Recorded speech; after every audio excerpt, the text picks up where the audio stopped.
لہٰذا be be کے نام سے وسیلہ اور توسل، اس کے لیے علماء اور عرفاء نے کم از کم 10 طریقے لکھے ہیں. میں چاہتا ہوں کہ چند آپ کی خدمت میں بیان ہو جائیں. کہ سب سے پہلے تو یہ کہ سورہ مریم کی تلاوت کیجیے اور بی بی رقیہ یا بی بی سکینہ بنت الحسین، جو اہل شام، اہل عراق، اہل ایران رقیہ کہتے ہیں، اور اہل ہند و پاکستان بی بی سکینہ کہتے ہیں. ہدیہ کیجیے سورہ مریم کی تلاوت کر کے بی بی سکینہ بنت الحسین کو اور دعا مانگیں. جی. دوسرا طریقہ ہے دعائے توسل پڑھیں بی بی سکینہ بنت الحسین کی نیابت میں اور دعا مانگیں. تیسرا طریقہ ہے حدیث قصہ پڑھیں اور ہدیہ کریں بی بی سکینہ بنت الحسین کو اور دعا مانگیں.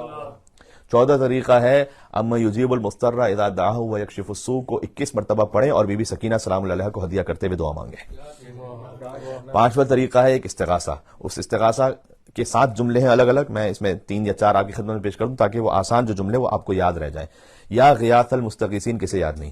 ہر دعا کو میل پڑھنے والے کو یا غیاث المستغیثین یاد ہے، اور وہ دعا بھی سکینہ کے دادا کی سکھلائی ہوئی دعا ہے.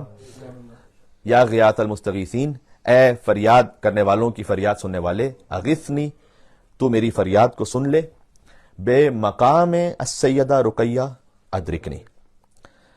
جو یا غیاث المستغیثین اغثنی یہ جملہ وہی ہے.